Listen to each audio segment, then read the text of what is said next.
Psalm 68. For the music director, by David, a psalm, a song. God springs into action. His enemies scatter. His adversaries run from him. As smoke is driven away by the wind, so you drive them away. As wax melts before fire, so the wicked are destroyed before God. But the godly are happy. They rejoice before God and are overcome with joy. Sing to God, sing praises to his name. Exalt the one who rides on the clouds. The Lord is his name. Rejoice before him. He is a father to the fatherless and an advocate for the widows. God rules from his holy dwelling place.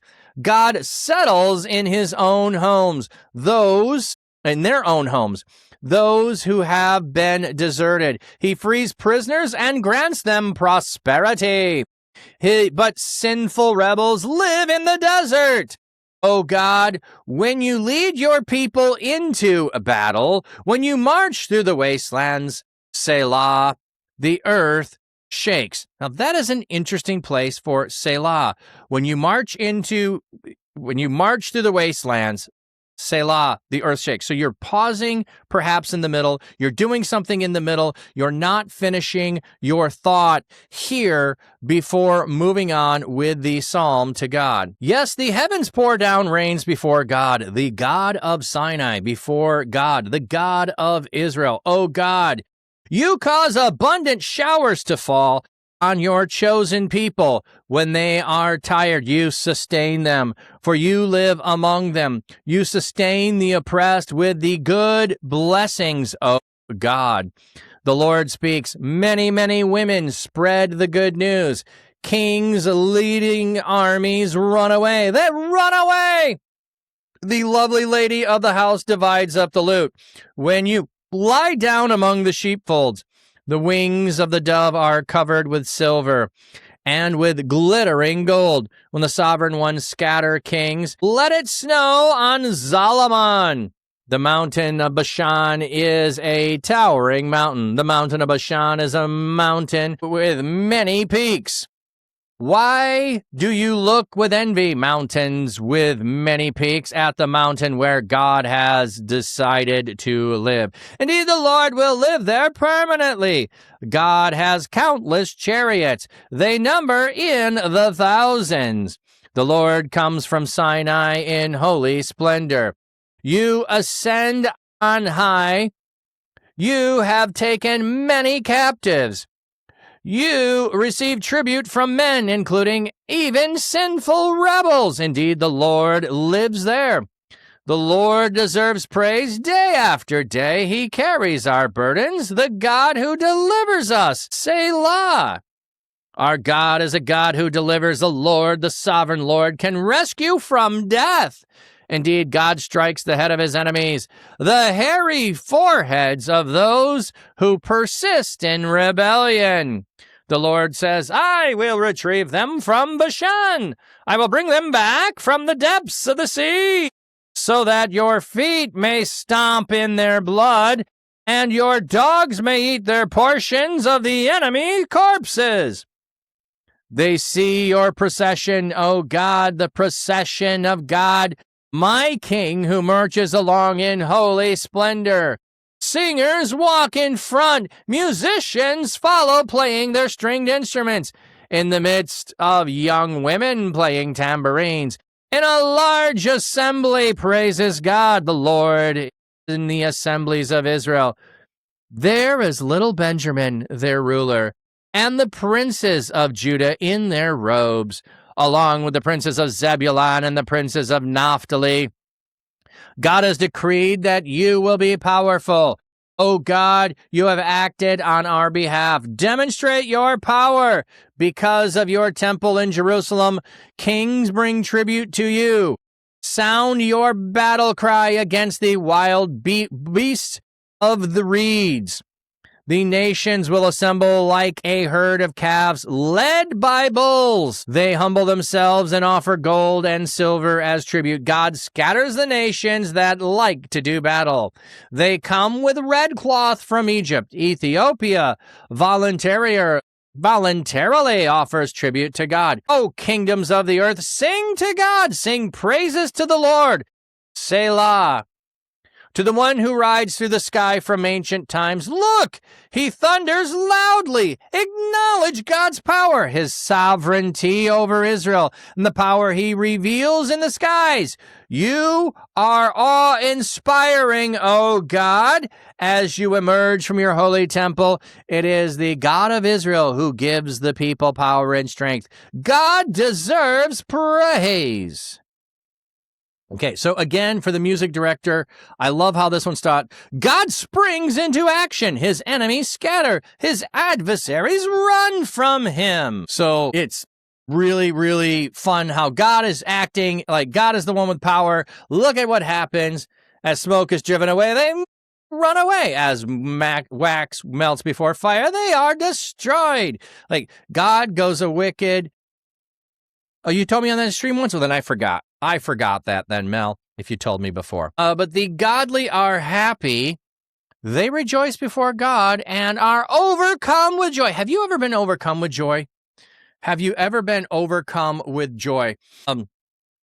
I remember one occasion very fondly of being overcome with joy was the video game Christmas. It was video game Christmas. Every present under the tree for each of my 3 kids was a video game. I can't remember if it was the Wii. It might have been the Wii.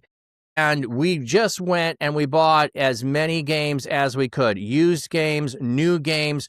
We tried, I think there was a dozen games under the tree at minimum. I think there was 4 or 5 for each of the kids that got games.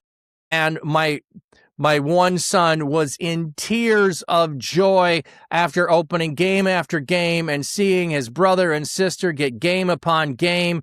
It was an awesome sight. He was overcome with joy, could not believe that we had gotten so many games that they had all at once to play. Definitely one of my favorite Christmases to remember of being overcome with joy. Sing to God, sing praises to his name. So we have the result of what we know about God should cause us to sing. Exalt the one who rides on the clouds. The Lord is his name. Rejoice before him. Traditionally, the Hebrew term Aravat is taken as steep lands, often rendered deserts. But here, the form is probably a homonym, meaning clouds, which depicts God as the one who rides in the sky. Okay. I'm not going to dive into that. So it should be Arava, not Aravot. Okay, I'm not going to go down that rabbit trail. We'll just keep going. He is the father of the fatherless, the advocate of the widows. So the fatherless, the widow, 2 groups of people. He rules from his holy dwelling place. And there's the 4 that usually are the poor, the widow, the foreign, and the orphan. So we have the fatherless and we have the widow. We don't have the poor and we don't have the foreigner listed yet. But we're calling on the nation, so that would be the foreigners. God settles in their homes those who have been deserted. So the fatherless would be deserted, the widows would be deserted, the poor would also be deserted.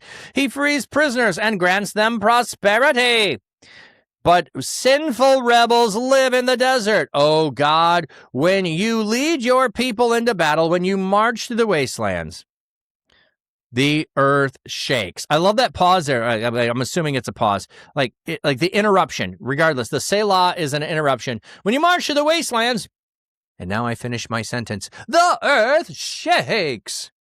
Yes, the heavens pour down rains before the Lord, the God of Sinai, before God, the God of Israel. Oh God, you cause abundant showers to fall on your chosen people. So you are blessing us. You are sustaining us. You are the one who is doing it. You sustain the oppressed with your good blessings. So we're talking about the blessings, and the blessings are so good that women are spreading the news. Kings leading armies run away. Lovely ladies divide the loot. Like all of the blessings we're talking about here. We've got the sheep, we've got the dove, we've got silver, we've got gold, we've got kings that are scattering, we've got snow on Mount Zalmont. Why? So that the snow can have rains in the due season. The mountains of Bashan are towering mountains. The mountains of Bashan is the mountains with your peaks. Why do you envy, O mountains, with many peaks at the mountain where God has decided to dwell? So the mountains are jealous of where God picked that mountain. I'm a splendorous mountain. He picked that little mountain to be his dwelling place. Jerusalem, Mount Zion isn't big. I'm bigger than Mount Zion. I got many peaks. God should have come over here. Like, I love that creation is jealous of God's dwelling place. I love that. God has countless chariots. They number in 1,000. So, in other words, the way that God can wage war cannot be outnumbered. The Lord comes from Sinai in holy splendor. You ascend on high. You take many captives. So God is the one who is delivering. God is the one who is doing. You strike the enemies. We're getting all of the language there. The Lord says, so we've got rebellion is coming. God can strike down all rebellion. And the Lord says, I will retrieve them from Bashan. I will bring them back from the depths of the sea. So those who have been fleeing from the enemy, those who have been oppressed, he is going to bring them back. And your dogs may eat their portion of the enemy corpses. Like, they see your possession, O God, the procession of my God, my King, who marches along in holy splendor. So the victory parade is coming. They are coming along. Unless these are captives that are coming along, it could be that he's bringing them back. Singers walk in front, musicians follow, stringed instruments, and the women with the tambourines. So we've got all kinds of praise in the assembly, the procession going. Now we're going to go around to the tribes. Benjamin, their ruler, princes from Judah, Zebulun and Naphtali, the prince is there. God has decreed that you will be powerful.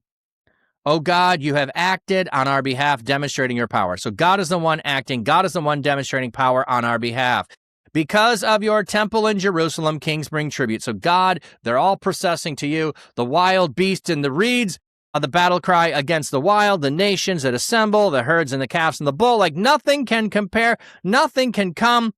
They humble themselves and offer silver and gold. They come and pay tribute. They bring all of these. We've got red cloth. We've got voluntary tribute. We've got singing. We've got praise. And God, you ride through the skies like in ancient times with thunder loudly, acknowledging God's power. He is sovereign over Israel. His power is revealed in the skies. You are awesome, awe-inspiring. You, God, you emerge from your holy temple. Is the God of Israel who gives power and strength. God deserves praise. So again, all the attributes of God, what he's done in the past, what he does presently, what he does for us, the continuation of everything he does. God deserves praise. You ought to be praising God. You ought to be lifting him up. And so join God in praise for all he has done.